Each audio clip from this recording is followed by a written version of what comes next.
I had several dreams, each one consisted of different scenes of persecution. I do not remember well from memory, but I will try to tell you what I can still remember. In the first scene, I see myself in a neighborhood similar to my childhood, in which I was running totally desperate for my life, and so were all those who were in my same situation. All of us who had not allowed the governance system of that time to put something in our bodies. We knew that it was evil, and for no reason we should receive it. All I did was run, and run back and forth, and when I thought I might be in a place that might seem safe, soon somehow they would notice me and find me. Somehow the people around us would notice our situation and immediately report us to the governance system. We had no rest even for a moment. It was like something out of a horror movie. The tiredness was not only physical, but also mental and spiritual at the same time. It was a huge desperation to try to be safe and rest. But it was practically impossible, at least being inside the urban areas, where the population and the different surveillance systems were located.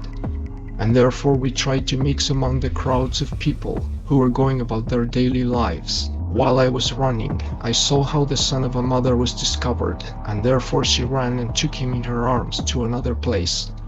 When running, suddenly I was taken out of that scene to another one.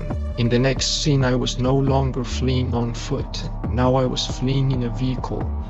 I was in the streets of the neighborhoods, trying not to draw much attention, and moving at an average speed, but I was too nervous, and began to move forward with more speed. Suddenly I deviate a little from the street and I get on the sidewalk, and on the way, I realized that I had knocked down a traffic sign, so I began to despair, because unfortunately I had already drawn attention, and I knew that I was going to be reported. As I continue moving forward, I leave behind those neighborhoods and enter another area that is intermediary with other neighborhoods. It seemed that I could be safer in that area, but when passing through a street there was a patrol car parked waiting for me. And that feeling of finding some security and being able to relax even a little faded completely. There was no case. I could not escape the cycle of continuous persecution in which I was. And suddenly I was taken out of that scene to another one. In the last scene, I found myself in an old building that seemed to be a kind of hospital compound with extreme surveillance.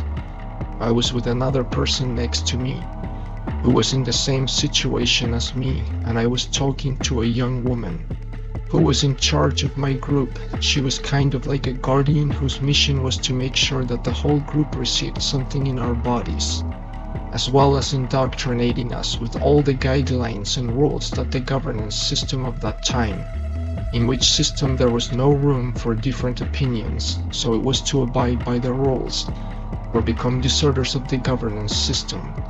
In that building there were many groups, and each group had its own guardian or manager.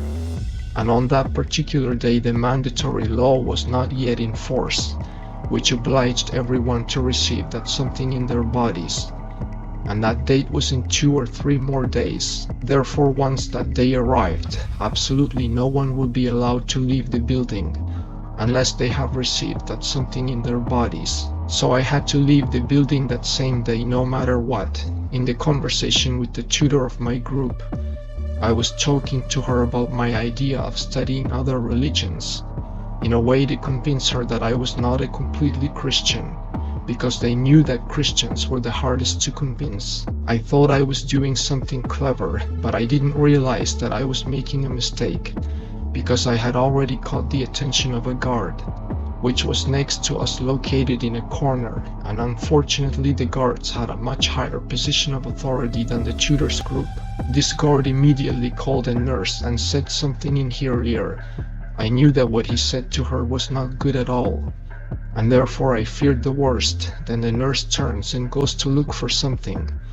When she comes back to me, she put something on my forearm. It was like a kind of plastic that is put before injecting some liquid, and it was like a mini tube stuck with a kind of adhesive tape on my forearm. Then she takes a syringe to inject a liquid.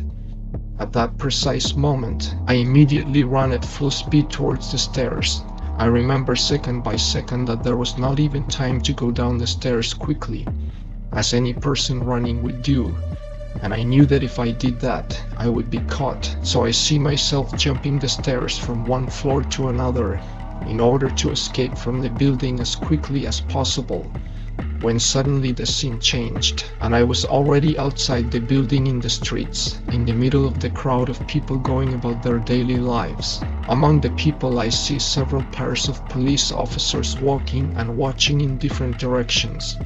What impressed me was their numbers. How the police force had grown so much at that time. I also knew that there were private guards in the middle of the people dressed as civilians, so I could not trust absolutely anyone. At that moment I knew that somehow I had to change my clothes as quickly as possible to avoid being discovered, and I tried to move as quietly as possible so as not to attract the attention of the police, or the vigilantes, or the people who could denounce me. My heart was extremely accelerated. I was completely desperate.